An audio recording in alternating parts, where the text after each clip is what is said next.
I'm going to start this moist meter with an apology, put a little egg on my face here. As many of you know, I recently went through every single score I've ever given in the history of the moist meter since the genesis of this fine creation, and I saw some things that rattled me, shook me to my core. Some incomprehensible, awful scores given throughout the years, and I'm truly sorry for some of those. I can't control the past, but I can control the future. I make you this solemn vow, a heavenly pact to ensure that never again will I succumb to Mickey Mouse Clubhouse level forgiveness when it comes to my scores on media. I was so nice to dog shit in the past, and from now on it's nothing but a cutthroat mentality here. With all that being said, Shogun is incredible. And this isn't just me being nice, this is me being realistic. The show is amazing, top to bottom, no matter how you spin it. Every measurable quality of this show is fucking extraordinary. I haven't felt this passionate about a show since early Game of Thrones seasons, and I know you see that being regurgitated by everyone and their mother and every news media outlet when they talk about Shogun, comparing it to Game of Thrones, but it's a show that really earns that comparison because early Game of Thrones is pretty much a masterclass in television. And Shogun is right up there with the greats. I was so invested in this show and its characters from the very first episode. It captured me, it drew me into the time period because so much tender love and care was put into the costumes and the set design in particular, which stood out immediately. It really does feel like it takes you on like a fucking Phil the Future time machine ride to the past where you get to see this period come to life. Now, I've already made a whole video glazing this show back when there was only like 3 episodes of it. Now that it's finished, I'm still going to be glazing this show, but this time with even more glaze. I'm going to fucking cream coat this bad boy here because it deserves it.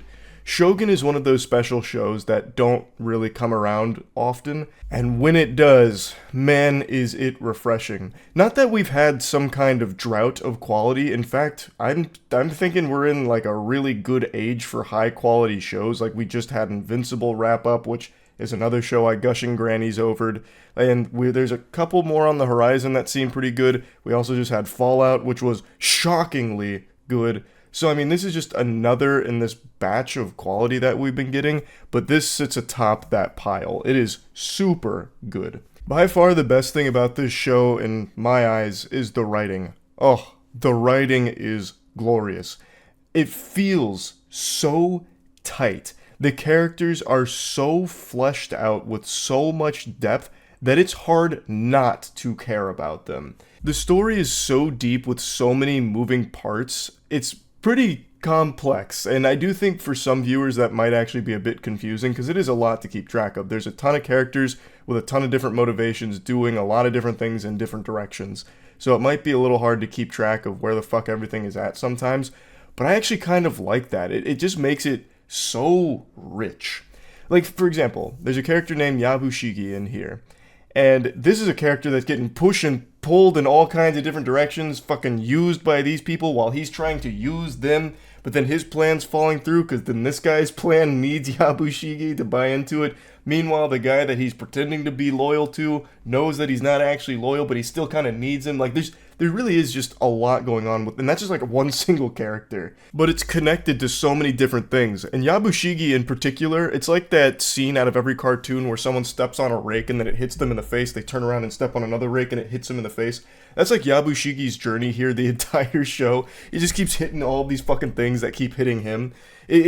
I don't know, it's so interesting. And I think what makes it even more interesting is just how different the culture is here that's being portrayed, where honor means everything. And in this time period, death was an honorable thing, where people would choose it sometimes in order to avoid dishonor. It's so fascinating. So even in the most tense situations where people are at each other's fucking throats, like it's a political turmoil, these two people are having a huge disagreement that's inevitably going to lead to a lot of death, that disagreement is still conducted with the utmost manners. I'm talking like SpongeBob pinky out level shit.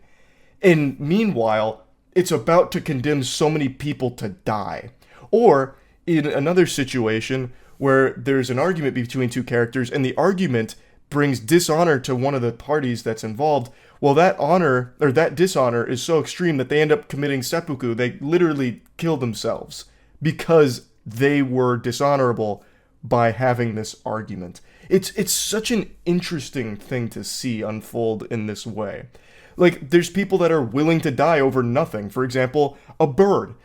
Someone had been instructed not to touch a bird, but they ended up touching that bird, and thus they were like, you know what? I've committed a great offense to my household. Please fucking execute me for it. It just seems like trivial things that people are willing to throw their lives away for. And the main character, who is not from this land originally, points that out, saying like, this is kind of madness that you would willingly throw your life away with a smile on your face and consider it a privilege to die for something so simple.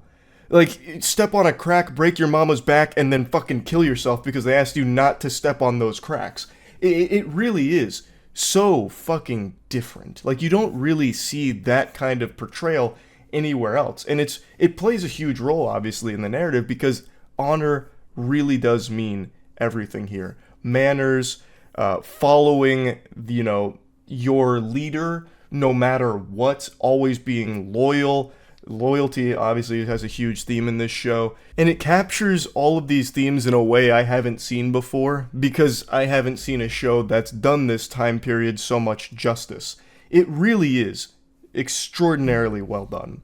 Now, even aside from just the extremely good writing and the really, really great story and great characters, it does have great action. It's impossible to not like swords. You're lying to yourself if you think blades are boring or lame. I know, thanks to Reddit, it's kind of gotten a bad rep, but come on. Swords will always be cool.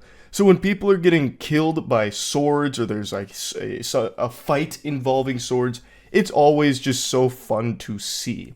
And they do it really well here. There's not a lot of like sword fighting in the traditional sense where you'd see like them clashing blades and, doing like almost lightsaber-esque moves with their katanas or anything.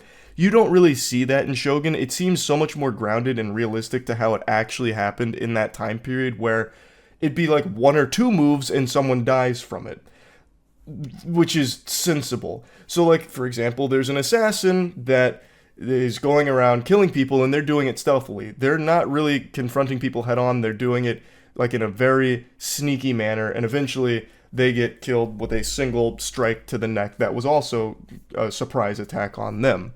But of course, there is some actual like combat, where one side has these weapons against this side, and it's always like, I can't wait to die for you, let's fucking go, and they just go at it, and it's great.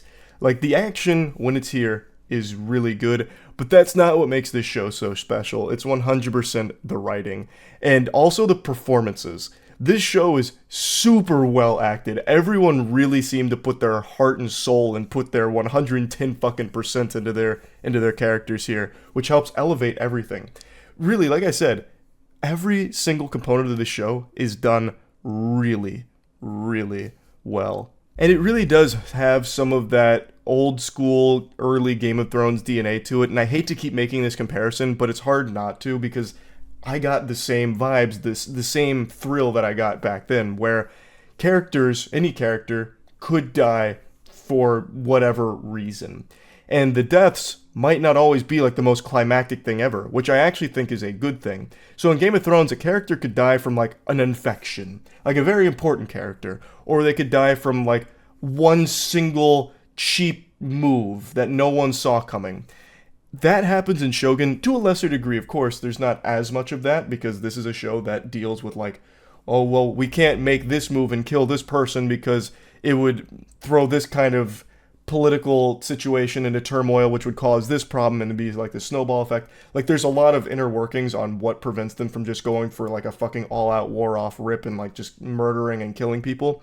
But there are some moments where a character who is an important character that we've seen from basically the beginning, who's all about like, I want battle, I want war, I want battle, and eventually he takes matters into his own hands to try and do something for the sake of his leader, and while doing so, he dies in an embarrassing fashion, where he steps on someone's robe, he slams the robe that has his leg on it, and he loses his balance and hits his head on a rock and dies.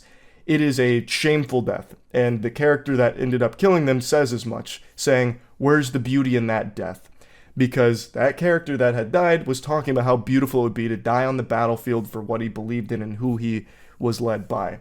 Like, having a death like that, which comes out of nowhere, really. Well, it doesn't come out of nowhere. Like, it builds up to him making this decision. But seeing that death happen, which no one, I think, was expecting, really did hit pretty hard. And it had a lot of weight to it. Which reminded me of when things like that would happen in Game of Thrones. That's kind of the point I was making. A little long-winded there. But it's really cool to see that, because I feel like in modern times, a lot of shows are a little afraid to do that now. Like, you have to have these characters that, if they go out fucking guns blazing and like blaze a glory. Whereas here, no, that's not really the case. That's not how real life works. It doesn't matter how important someone is or was in the past. They may have just fucking died in the simplest way imaginable. And they're not afraid to showcase that in this show.